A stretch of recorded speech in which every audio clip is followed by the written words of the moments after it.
Lino y'essomero lya Premier Progressive Senior Secondary School erisangibwa mu division ye Ojwina mu municipality ye Lira nga naye abaana bakedde kutuula kibuuzo ekya geography.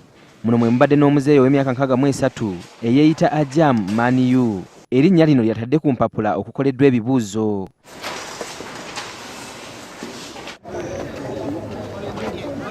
Bw'osanga Ajam ali ne bayizi banne tolema kugamba nti yadda buto. Ekibuuzo ekisooka bwe kiwedde Ajam tumusanze mu kisaawe ky'essomero n'abayizi abalala nga bakuba ndiba. As I'm not a marker, I've tried to fulfill all the parts, but I'm not sure if all what I've written there is correct.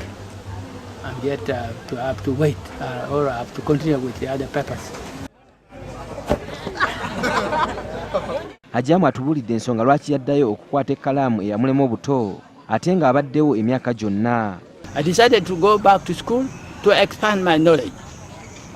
2. I decided to go back to school to encourage our young generation to go back to school.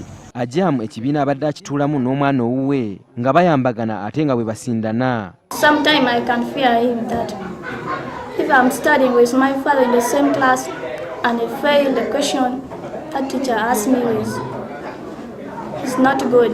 Abasomesa ba Ajam bamwogerako bwe bati. He has been above average.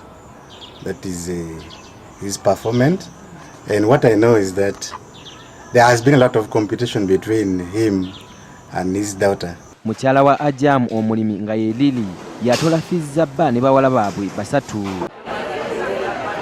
Abayizi abalala mu ggwanga lyonna Ajam bagamba okumulabirako nabo bakedde kunaaba ntumbwe ne boolekera amasomero gye batuulidde ebibuuzo.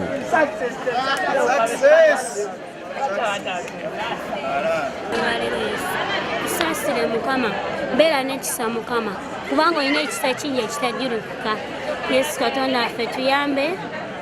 Amina. Ku Kololo Senior Secondary School mu Kampala batuuzizza abayizi 499 nga gwe mwendo ogusembayo obungi mu ssomero.